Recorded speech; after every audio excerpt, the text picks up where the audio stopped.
Bonjour, c'est Darius Iloki de sysadmin. Dans la vidéo précédente, nous avons installé le rôle DHCP sur notre serveur Windows Server 2025. Pourtant, si un ordinateur rejoint le réseau maintenant, il ne recevra toujours aucune adresse IP. Pourquoi? Tout simplement parce que notre serveur ne sait pas encore quelle adresse IP il est autorisé à distribuer.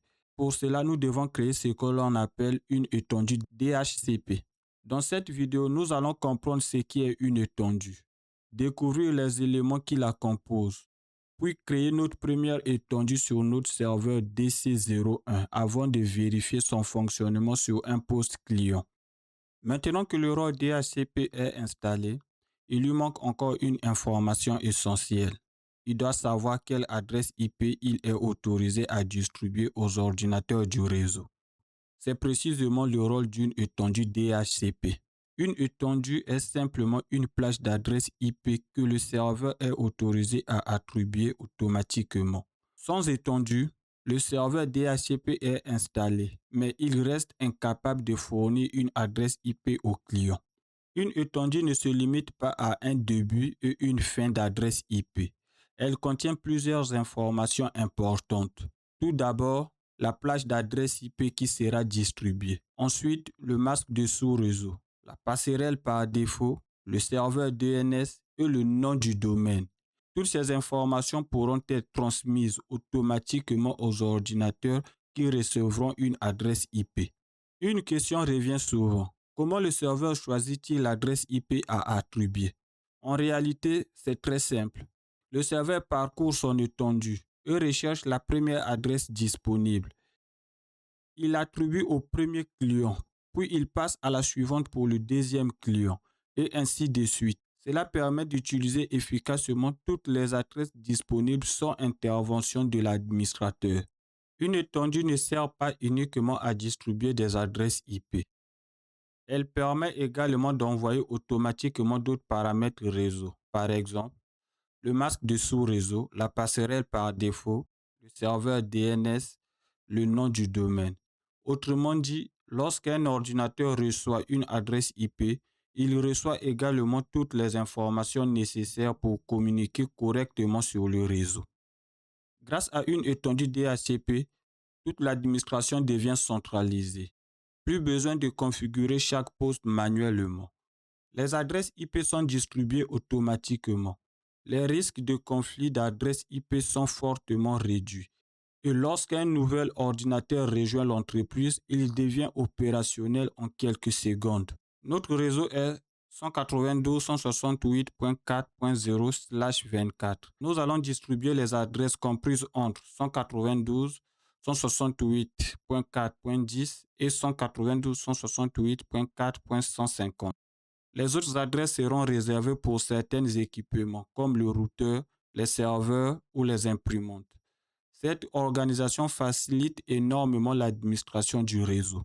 Avant de passer à la démonstration, si cette vidéo vous apporte de la valeur, pensez à vous abonner à la chaîne. Cela ne prend que 2 secondes et c'est un véritable encouragement pour continuer à produire ce type de contenu. Nous voici connectés à notre serveur. Avant la création de notre première étendue, nous allons ajouter une machine cliente au domaine. Donc, je viens au niveau de la machine cliente. Je fais Windows R. Je tape la commande ncpa.cpl pour accéder à la carte réseau de la machine cliente. Et on vient dans Propriétés, puis on choisit IPv4. Comme vous le constatez ici, j'ai mis une adresse IP statique à ma machine cliente. L'information la plus importante ici se trouve au niveau du serveur DNS. Il faut bien mettre l'adresse IP du contrôleur de domaine. Si l'adresse IP du contrôleur de domaine est mal renseignée, cette machine cliente ne pourra pas rejoindre le domaine. Et donc, je ferme. Et moi, j'aime le faire via PowerShell. On va aller sur la ligne de commande PowerShell.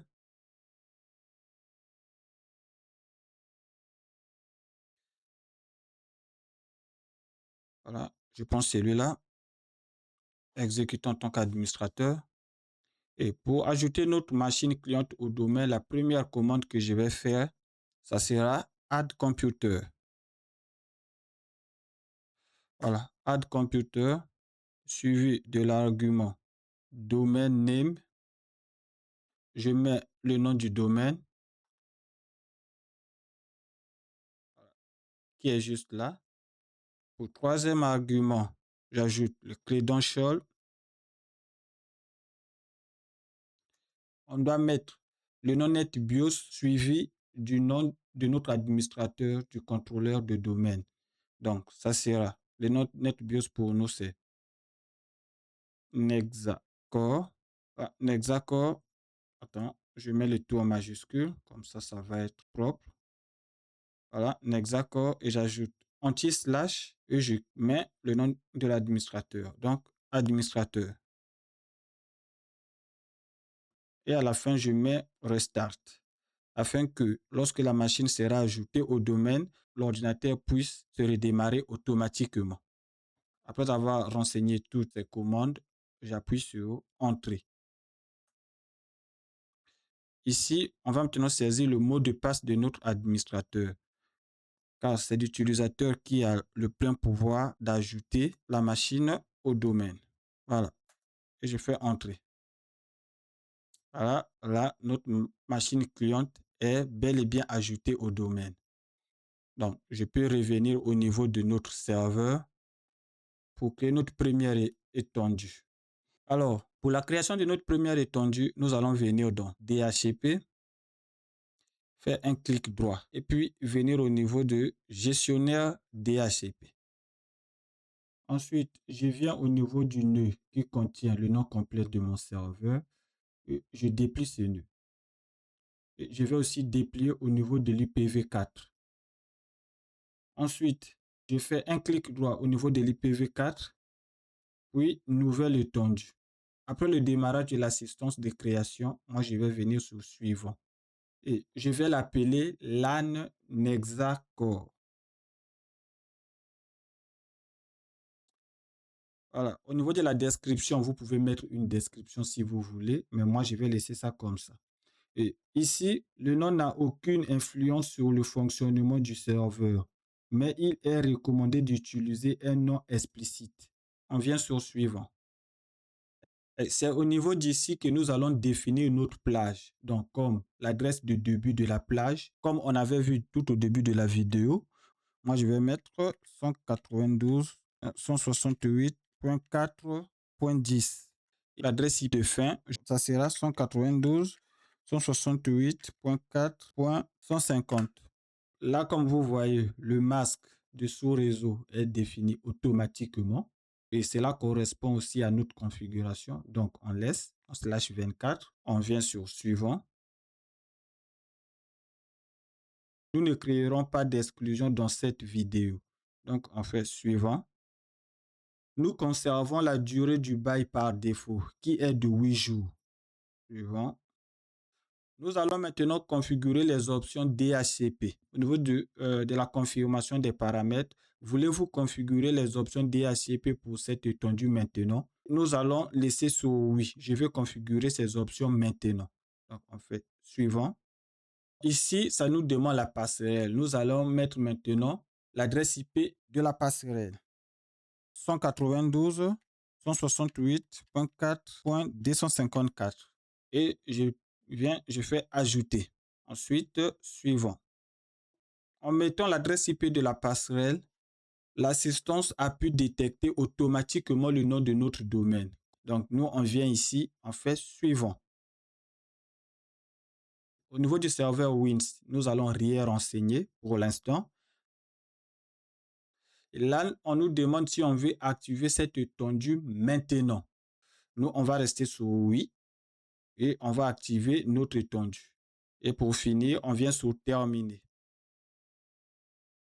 Là, on voit bien que notre étendue est activée, car une étendue désactivée ne distribue aucune adresse IP.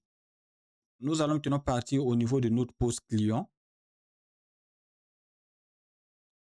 On va se connecter.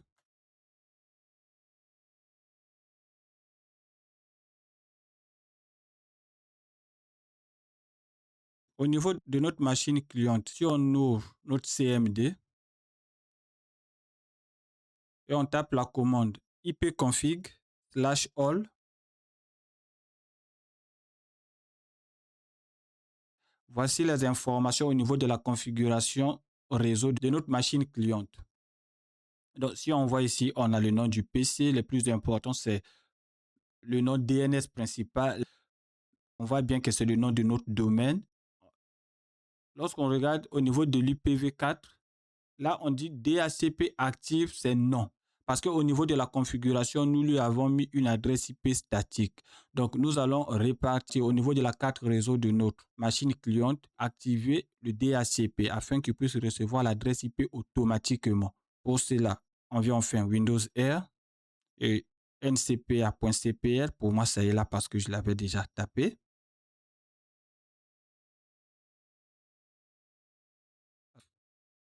On va aller enlever l'adresse IP statique. On enlève tout. Donc là, on va maintenant obtenir une adresse IP automatique. Pour le serveur DNS aussi, je fais pareil. OK.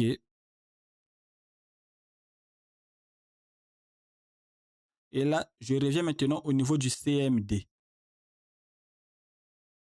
On va essayer d'effacer ces commandes. Ça sera CLS. Voilà.